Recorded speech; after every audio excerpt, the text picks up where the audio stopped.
But keep in mind that just weeks ago, these very same morons were calling Trump a puppet of Saudi Arabia.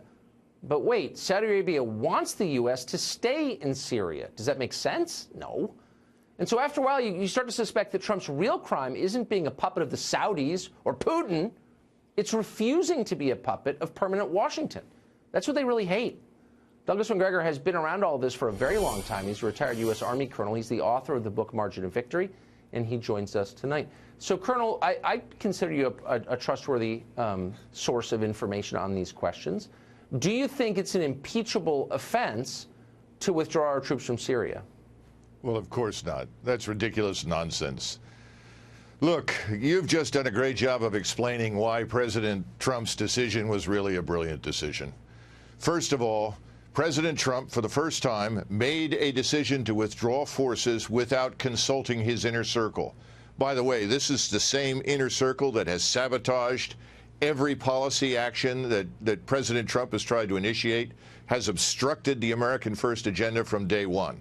So thank goodness he's not talking to them. Secondly, he's struck a blow for the American people against the warfare state. What you just showed on television is what we like to refer to as the Washington Uniparty. These are the people on your famous ship that's sinking right now. These are the individuals, lobbyists, legislators, retired senior officers, media. These are the individuals that want to cultivate conflict and keep forces mired everywhere, but as you say, leave our southern border, our borders, our territorial waters effectively open. So Donald Trump has done a great service because he's brought all of this out into the open. And he needs to remember something. When Richard Nixon did something similar and ended the Vietnam War and pulled our troops out under the best circumstances that he could get, he was not only reelected, when he went to his inauguration, he had a 68% approval rating. That's where Donald Trump is headed with the American people. Forget the people in Washington and the people that you just showed on the television. Two quick questions. I noticed in all the coverage in the last 2 days, no one has made an explicit case for what the point of staying in Syria would be. I mean, they make these sort of broad claims, we can't help Putin or the Iranians, but no one ever gets up and says, okay, we're going to be there for 6 years, we're going to achieve these 3 things. Is there a case for it? No, absolutely not. In fact, the good news is that the Russians, the Iranians, the Syrian government will do a very fine job of absolutely annihilating what remains of ISIS. The other point is that we were in a position in northern Syria where we were extremely vulnerable. Remember, we always had light troops there.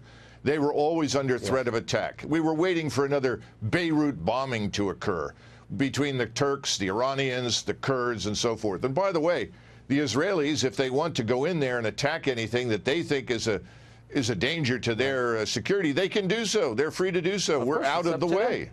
Yeah. Amen. And last question, and I don't want to be too cynical, and I'm not a conspiracy nut. I take things at face value.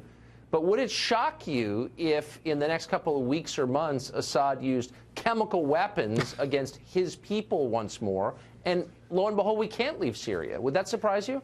Well, look, let's hope that President Trump has learned from previous experience, and we don't have to go down that road again. The good news is that he's got some momentum now.